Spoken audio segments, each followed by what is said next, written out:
यदि आप पशु परिचर की तैयारी कर रहे हैं तो इस वीडियो पे आप सही आए हैं। अच्छे से क्लिक किया है आपने और एकदम सही तरीके पर इस वीडियो पर आ चुके हैं। जैसा कि आप सभी जानते हैं कि इससे पहले वाले पार्ट के अंदर मैंने आपको पशु परिचर के संबंध में कुछ इंपॉर्टेंट प्रश्न बताने की कोशिश की। पेपर पुराना था लेकिन क्वेश्चन देखिएगा दोस्तों, क्वेश्चन की संख्या की देखो, मेला, इसके अलावा पशु मेले के संबंध में ये देखिएगा दोस्तों। तीसरा प्रश्न पशु आहार प्रयोगशाला, अच्छा प्रश्न दोस्तों था। ठीक है, ये मैंने बताने की कोशिश की थी पहले वाले वीडियो के अंदर, गोमती सागर पशु मेला। पांचवा प्रश्न देखो, कितना शानदार प्रश्न आपके सामने, पशु चिकित्सा और पशु विज्ञान महाविद्यालय। और तो इसके अलावा यानी पशुओं के संबंध में अच्छे अच्छे क्वेश्चंस यहां आपको मिलने वाले थे। चलिए, यहां पर मैंने 23 प्रश्नों तक मुझे अच्छे से याद है, मैंने करवा दिए थे। आज आगे बढ़ते हैं दोस्तों, आगे वाले जो प्रश्न हैं उन पर बात करते हैं।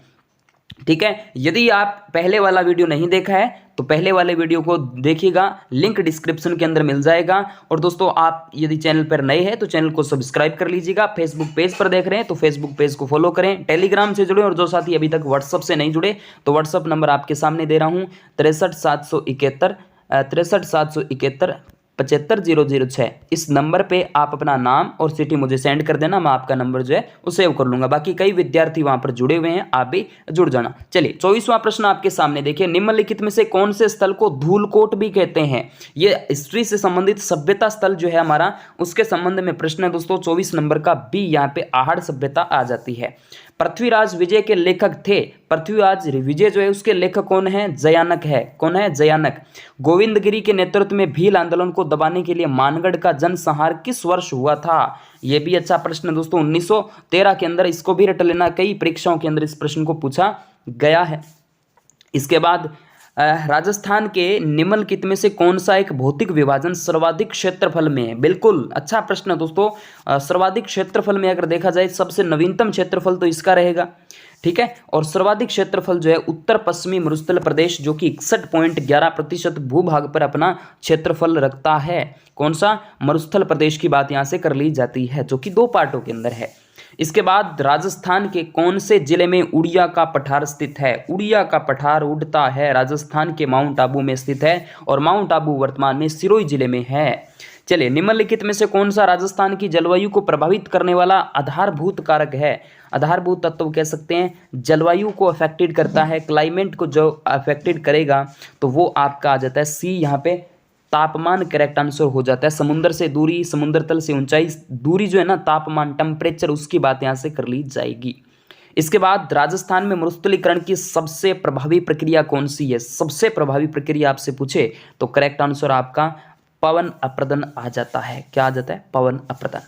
इसके बाद राजस्थान में वर्ष 2014-15 के दौरान सर्वाधिक बाजरे का उत्पादन निम्नलिखित में से किस जिले में किया गया था? बाजरे का जो उत्पादन है दोस्तों वो हुआ था, कहां पर हुआ था? कहां पर हुआ था दोस्तों? बाजरे का उत्पादन आपके अलवर में होता है। क्या? बिल्कुल ठीक बात है। अलवर, जोधपुर वाला क्षेत्र जो है ना वो इम्पोर्टेंट है। 2014-15 का वैसे डाटा पुराना है, लेकिन दोस्तों नवीनतम डाटे के अनुसार ये इस प्रश्न को डाउट में रख सकते हैं, क्योंकि ये थोड़ा डाटा पुराना है। चलिए, निम्नलिखित में से कौन सी भेड़ की प्रजाति भारतीय मेरिनो के नाम से जानी जाती है? भारतीय मेरिनो, चोकला, बिल्कुल करेक्ट आंसर। अच्छा प्रश्न है ये वाला भी। इसके बाद हम बात करते हैं जिसके कान जो है ना वो जमीन से स्पर्श हो, तो वही तो है मेरिनो। निम्नलिखित में से प्रतापगढ़ जिले में कौन सी बहुउद्देशीय परियोजना स्थित है? प्रतापगढ़ जिले के अंदर कौन सी बहुउद्देशीय परियोजना है दोस्तों? यहाँ पे जाखम बांध पर जाखम परियोजना स्थित है, बहुउद्देशीय परियोजना मानी जाती है। उसके बाद मोरिजा बानोला खनन क्षेत्र किसके लिए प्रसिद्ध है? मोरिजा बानोला जो खनन क्षेत्र है वो किसके लिए प्रसिद्ध है दोस्तों? तो ये आपको याद रखना पड़ेगा, कौन सा आ जाता है? लोहा ऐसक खनन के लिए जाना जाता है। इसके बाद जयपुर से आगरा राष्ट्रीय राजमार्ग 11 का नया नंबर आपसे पूछे तो आप बता देना दोस्तों, दिल खोल के बता देना, NH-21। जैसलमेर जिले में पालीवाल ब्राह्मणों द्वारा शुरू की गई परंपरागत जल संरक्षण की विधि कौन सी है? बड़ा अच्छा प्रश्न है, बड़ा प्यारा प्रश्न है दोस्तों, दिल खोल के बताना, इसका भी खड़ी आंसर हो जाता है। इसके बाद निम्नलिखित में से किसके लिए सरिस्का प्रसिद्ध है? सरिस्का अभ्यारण्य जो है किसके लिए प्रसिद्ध है? बड़ा अच्छा प्रश्न है ये वाला भी, याद रखिएगा। हरा कबूतर जो है, अलवर के अंदर जो सरिस्का अभ्यारण्य है वो हरा कबूतर के लिए जाना जाता है। ये प्रश्न थोड़ा पुराना है। स्टेट ऑफ फॉरेस्ट रिपोर्ट 2017 के अनुसार रक्षित वन श्रेणी के अंतर्गत राजस्थान में कुल वन क्षेत्र का प्रतिशत आपसे पूछे तो आप बता देना 38.11% है। इसके बाद निम्नलिखित में से कौन से जिलों में लाल लोमी मिट्टी यानी मृदा पाई जाती है। लाल लोमी मृदा जो है दोस्तों वो आपके डूंगरपुर, बांसवाड़ा, बागड़ क्षेत्र में ही पाई जाती है। तो डूंगरपुर, उदयपुर वाला क्षेत्र जो है यहाँ पर लाल लोमी मृदा पाई जाती है। इसके बाद यहाँ पे निम्नलिखित में से कौन सी नदी बंगाल की खाड़ी का अपवाह तंत्र में शामिल नहीं है। बंगाल की खाड़ी अपवाह तंत्र में शामिल कौन सी नदी नहीं है। तो पार्वती तो है, परवन है, सीप है, ये अनास नहीं है ना। ठीक है, चलिए अगला प्रश्न। राजस्थान राज्य की सीमा स्पर्श करने वाले राज्यों की संख्या दोस्त कितनी है। तो 5 है बिल्कुल। सबसे पहले पंजाब, फिर हरियाणा, फिर आपके उत्तर प्रदेश, फिर आपके गुजरात है, उससे पहले मध्य प्रदेश है। तो राजस्थान के 5 जिले जिनकी जो सीमा पूछे तो 1070 किलोमीटर तो अंतर्राष्ट्रीय है, 5920 किलोमीटर जो है वो टोटल सीमा बनाता है। ठीक है, अंतर्राज्य पूछे तो 5920 में से 1070 माइनस कर दीजिएगा, इतना आ जाता है। निम्नलिखित में से कौन सा जोड़ा सुमेलित नहीं है। सुमेलित नहीं पूछा है। एक तरफ आपको डिस्ट्रिक्ट दे रखे हैं, एक तरफ आपको सीसा जस्ता खनन क्षेत्र दे रखे हैं। तो यहाँ थोड़ा सा कंफ्यूज वाला मैटर हो सकता है। उदयपुर, राजपुरा, द्रीबा, भीलवाड़ा, रामपुरा, अंगुचा है, सवाई माधोपुर, चौथका बरोड़ा, ठीक बात है। जामसर, बीकानेर, ठीक बात है। थोड़ा सा डाउट यहाँ पे मुझे लग रहा है।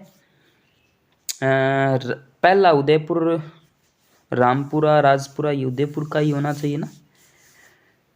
चलिए इसमें थोड़ा सा मैं कंफ्यूज हूँ खुद, तो इसको मैं कम्युनिटी के अंदर डाल देता हूँ या टेलीग्राम पे डाल दूंगा। ठीक है, थोड़ा कंफ्यूज मैं खुद कंफ्यूज हो रहा हूँ इस प्रश्न के अंदर, बताने का कोई मतलब नहीं निकलता। निम्नलिखित में से कौन सी झीलें सिंचाई के काम में ली जाती है। सिंचाई के काम में ली जाती है, झील पूछी आपसे तो झील जो है राजस्थान में वो आपके जयसमंद झील और राजसमंद झीलें जो है वो आपके सिंचाई के काम में ली जाती है।